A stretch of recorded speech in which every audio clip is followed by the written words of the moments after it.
Благодарам, почитуван председавач, почитуван министер, почитувани колеги пратеници. Како што најавивме во општата расправа за овој буџет, дека ќе поднесеме неколку амандмани за подобрување на животот на граѓаните, на стандардот на граѓаните, мислам дека ова е време да се испочитува.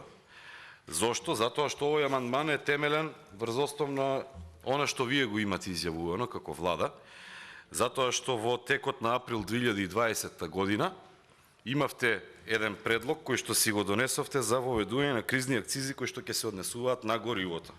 И како што е редот, тогаш и вашиот, како се вика, комисиски, сега што е председател на комисијата, на регулаторна комисија, претходно ваш, нели, во СДСМ, Марко Бислимовски испадна и кажа дека ова нема да трае вечно, дека ќе трае се додека трае корона кризата. Сега од една страна велите дека корона кризата привршува, дека е при крај, дека добро сте се справили и така натаму, ама од друга страна треба да си стоите на зборот. Затоа што овие кризни акцизи се покачија за 3 денари со ДДВ 0,54 или 3,54 денари вкупно. Сега во Република Македонија лани, за годинава предпоставувам дека е зголемена бројката на возила, лани имало 487.207 регистрирани возила. Од тие 487.000 возила, верувам дека најмалку се точат по просек еден резервоар месечно.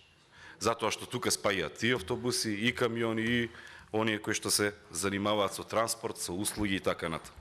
Верувајте дека секое покачување на енергенсите, а тоа го имаат пресметано вашите колеги економистите, дека секое покачување на нафтените деривати за 1% предизвикува инфлација од 0,46%. Односно ова зголемување за кризните акцизи кое што беше воведено, предизвикува некаде околу 2,3% инфлација. Доколку си стоите на зборот и доколку го исполните она што сте го ветиле, ќе имаме заштита на граѓаните, а дополнително ќе ја зголемиме и нивната куповна моќ. Во однос на она просечна плата која што беше претходно и она која што е сега, јас си претходно ви кажував дека околу 150 литри гориво може помалку да се набави со просечната плата. Затоа ништо не бараме, само да си стоите на зборот. Вие многу често велите дека некое време била дигната цената на бензинот на 90 денари, на 80 денари на нафтата и така натаму, и да, тоа беше така. И тоа се случи затоа што на 3.7.2008 година цената на нафтата на светската берза беше 143,95 долари. На денешен датум, 27.11, цената на светската берза за нафта е 72,72 долари за барел. И сега тоа е некаде двојно поголема разлика. Меѓутоа, ќе беше цената иста ако одевме по истата методологија, меѓутоа вие си направивте едно ваше зголемување од 14,06 денари откако сте дојдени на власт, затоа што нема дополнителни приходи во буџетот. Јас си претходно кажав, немаат граѓаните средства за да купуваат луксузни работи, немаат граѓаните да купуваат автомобили, немаат пари за да купуваат станови, туку тие и купуваат основните производи. И не знам сега вие очекувате да се зголеми наплатата на ДДВ, да се зголемат казните и така натаму, меѓутоа не ги кажувате овие работи кои што се ги ветили.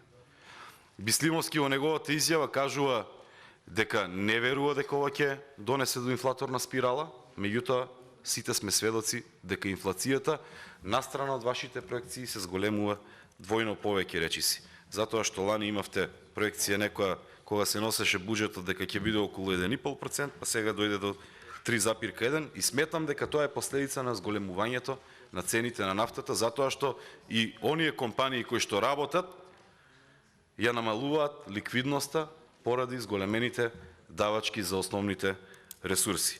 1,2 денари се зголеми малопродажната цена на нафтата, тоа е давачка кон државата. 1,4 денари, мало продажната. 0,25 транспортните трошоци.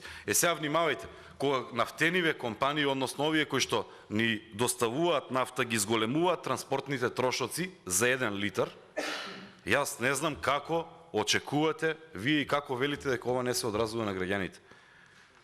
Значи, цистерна која што носи неколку тони гориво, таа од литар побарува по 0,25 дополнителни денари за секој литар. И сега велите дека не се одразува, се одразува. И верувајте дека доколку си обстоите на зборот, пак ќе повторам, ова е барање кое што вие сте го ветиле.